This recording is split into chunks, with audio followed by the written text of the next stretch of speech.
കണ്ടാണിശ്ശേരി ഗ്രാമപഞ്ചായത്ത് ഭരണസമിതിയിലേക്കുള്ള തെരഞ്ഞെടുപ്പിൽ കരുത്താർജിച്ച് ബി.ജെ.പി. 6 വാർഡുകളിൽ കോൺഗ്രസിനെ മറികടന്ന ബി.ജെ.പി. സ്ഥാനാർത്ഥികൾ 2ാം സ്ഥാനത്ത്. ഇടതുപക്ഷ കോട്ട എന്നറിയപ്പെടുന്ന കണ്ടാണിശ്ശേരിയിൽ കരുത്ത് തെളിയിച്ച് ബി.ജെ.പി. 6 വാർഡുകളിൽ 2ാം സ്ഥാനത്തെത്തി.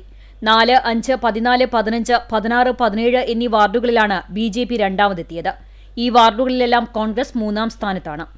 4ാം വാർഡിൽ ബി.ജെ.പി. സ്ഥാനാർത്ഥി ലീന രാധാകൃഷ്ണൻ 176 വോട്ടും യു.ഡി.എഫ്. സ്ഥാനാർത്ഥി നീതു അനീഷ് 124 വോട്ടും നേടി. 5ാം വാർഡിൽ ബി.ജെ.പിയുടെ രാജേഷിന് 199 വോട്ടും യു.ഡി.എഫ്. സ്ഥാനാർത്ഥി സിബി ചാലക്കലിന് 140 വോട്ടുമാണ് ലഭിച്ചത്.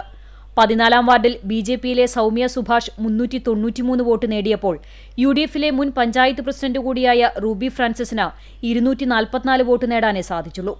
15ാം വാർഡിൽ ബി.ജെ.പിയിലെ ചന്ദ്രൻ 296ഉം യു.ഡി.എഫിലെ പ്രേമരാജൻ 279 വോട്ടും നേടി. 16ാം വാർഡിൽ ബി.ജെ.പിയിലെ സുജിത് മാധവൻ 194 വോട്ട് നേടി. യു.ഡി.എഫിലെ അമിത 134 വോട്ടാണ് നേടിയത്. 17ാം വാർഡിൽ ബി.ജെ.പിയിലെ ഉണ്ണികൃഷ്ണൻ 275 വോട്ടും യു.ഡി.എഫിലെ ശ്രീകുമാർ 62 വോട്ടും എന്നിങ്ങനെയാണ് നില. 14ാം വാർഡിൽ ബി.ജെ.പി. സ്ഥാനാർത്ഥി സൗമ്യ സുഭാഷ് വിജയിക്കുമെന്ന പ്രതീതി പ്രചരണ സമയത്തുണ്ടായിരുന്നു. എന്നാൽ അവസാന കണക്കിൽ എൽ.ഡി.എഫിലെ സുനിത ഉണ്ണിമോനോട് 69 വോട്ടിന് പരാജയപ്പെടുകയായിരുന്നു. പഞ്ചായത്ത് ഭരണസമിതിയിലേക്കുള്ള ഓരോ തെരഞ്ഞെടുപ്പ് കഴിയുമ്പോഴും ബി.ജെ.പി. നില മെച്ചപ്പെടുത്തി വരുന്ന സ്ഥിതിയാണുള്ളത്. ബി.ജെ.പിയുടെ വളർച്ച കോൺഗ്രസിനെയാണ് ഏറെ ബാധിക്കുന്നത്.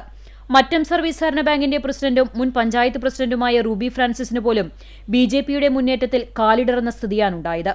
പല വാർഡുകളിലും കോൺഗ്രസിന്റെ വോട്ട് ഗണ്യമായി കുറയുന്ന സാഹചര്യവും നിലവിലുണ്ട്.